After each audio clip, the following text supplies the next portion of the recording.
আলহামদুলিল্লাহ আজকে 4টা ইফতার শেষ।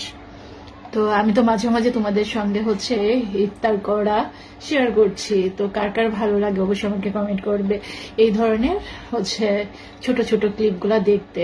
তো আজকে আমি হচ্ছে 4 রমজানের ইফতার করলাম, বাট আজকে একটুখানি ইফতারের পরে তোমাদের সঙ্গে শেয়ার করছি, যেটা হচ্ছে এখন আমি খাচ্ছি বেলের শরবত। তো ইফতারের সময় আসলে ভাজা পোড়া সবই আমরা খাবো, সব সময় সবকিছু যা যা ভালো লাগে তা তা একটু একটু করে খাবো, তার সঙ্গে পানির পরিমাণটা বেশি রাখার চেষ্টা করব। সেটা যে কোনো শরবত হতে পারে, প্লেন পানি হতে পারে, মানে লিকুইড জাতীয় খাবারটা আমরা বেশি রাখার চেষ্টা করব, ঠিক আছে? তো আর পছন্দের খাবার তো রোজার মধ্যে থাকবে, সেটাই তো স্বাভাবিক, তাই না? তো কার কেমন হচ্ছে রমজান কাটছে, কে কেমন ভাবে ইফতার করছো সেটা কমেন্ট করবে। হ্যাঁ, ভালো মন্দ সবাই সবকিছু দিয়েই কম বেশি আমরা ইফতার করি। সবসময় যে ভালো খাবার খাবো তা না, আবার সবসময় মন্দ খাবার খাবো তাও না, কিন্তু আশেপাশের মানুষগুলার চিন্তা ভাবনা করব, ঠিক আছে? বা যাদের পাশে ভালো মন্দ খাওয়ার লোক নেই, তো যাদের ভালো মন্দ খাওয়ার মতো লোক আছে তারা সবাই মিলে যেন যারা ভালো মন্দ খেতে পারে না তাদের জন্য আমরা একটু হলেও চেষ্টা করি যেন একবেলা হলেও ভালো খেতে পারে, ঠিক আছে? তো শুধু নিজেরা খেলেই হবে না। তো আমি চেষ্টা করছি আমার দিক থেকে, তো তোমরাও যে যার পজিশন থেকে চেষ্টা করো। তো আজকে 4 রমজান চলে গেল, 4টা ইফতার চলে গেল, 4টা সেহেরি চলে গেল, আস্তে আস্তে দিনগুলো চলে যাচ্ছে। তো ভালো দিনগুলো আসলে দ্রুতই চলে যায়, তাই না? তো ভালো দিন চলে যাচ্ছে, ভালো কাজগুলা কিন্তু আমরা করছি না, ঠিক আছে? তো ভালো কাজগুলা যেন ভালো দিন চলে যাওয়ার সঙ্গে সঙ্গে ভালো কাজগুলো যেন বেশি বেশি চলে যায়, কারণ সেটা যেন আমাদের হচ্ছে মরার পরে যে সে পাওনা থাকে।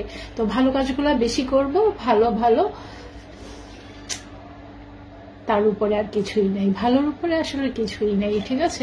তো হচ্ছে চলো পঞ্চম রোজার জন্য আবার হচ্ছে রেডি হতে হবে আজকে রাত থেকে, এবং পঞ্চম সেহেরির জন্য আল্লাহ তাআলা যদি বাঁচিয়ে রাখে, ঠিক আছে? তো আজকে আমি হচ্ছে খেজুর দিয়ে প্রথম রোজা খুলেছিলাম, তার সঙ্গে হালকা পাতলা ছোলা বুট, মুড়ি এবং পেঁয়াজি সেগুলো খেয়েছি, বাট হচ্ছে শরবত ছিল সেটাও খেয়েছি। এখন মনে হলো বেলের শরবতটা খেতে খেতে একটু তোমাদের সঙ্গে হাই হ্যালো করি, গল্প করি।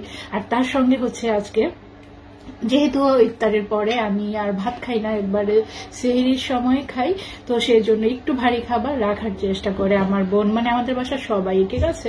তো ইফতার হালকা পাতলা খেয়ে এবার একটু ভারী খাবার, এখানে হচ্ছে নুডলস রান্না করেছে, সঙ্গে আমি হচ্ছে গরুর মাংস সেটা একটু নিয়েছি, আর এটা হচ্ছে খুব স্পেশাল করে আমার বোন একটি নুডলস তৈরি করেছে, তো খেয়ে দেখি। হ্যাঁ, তো আমার মতো কারা কারা হচ্ছে এইভাবে ভারী করে ইফতার করো এবং হচ্ছে রাতে আর কোনো খাবার নিয়ে আবার সেহরি টাইমে খাও, তারা কিন্তু আমাকে কমেন্ট করবে, ঠিক আছে? তো আলহামদুলিল্লাহ সবকিছুর জন্য আল্লাহ ভালোভাবে সবকিছু দিন নিচ্ছে যায়, তো ভালোভাবে যেন রমজান শেষ করতে পারি সবগুলো। তো আলহামদুলিল্লাহ আল্লাহর কাছে অনেক অনেক শুকরিয়া, এখন অবধি পর্যন্ত খেতে পারছি ভালো খাবার যেটাকে বলে, আর এখন অবধি পর্যন্ত সুস্থ আছি আলহামদুলিল্লাহ, রোজা রাখতে পারছি, এবং হচ্ছে যেন সবকটা রোজা রাখতে পারি। সবাই দোয়া করবে আমার জন্য, আমিও সবার জন্য দোয়া করি।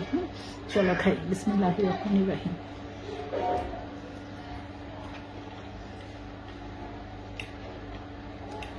আসলে খাবার হচ্ছে স্বাদ করে খেতে হয়, সেটা খাবার সবসময় ভালো হবে তা না, কিন্তু সেটা যদি মন থেকে নিজে নিজে স্বাদ করে খাও, সেটা খারাপ খাবারটা অনেক সময় অনেক পরিমাণের স্বাদ লাগবে। নুডলসটা খুব মজা হয়েছে।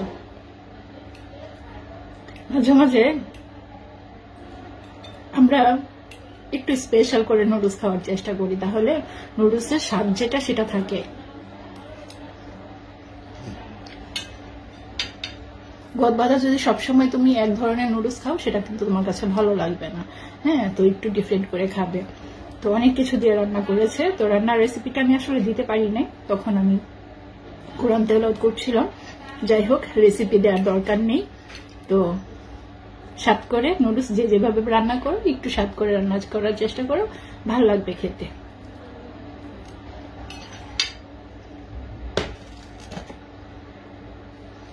তো আর কি, সবাই ভালো থাকো, সুস্থ থাকো এবং একটি করে ভালো কাজ করো। আল্লাহ হাফেজ।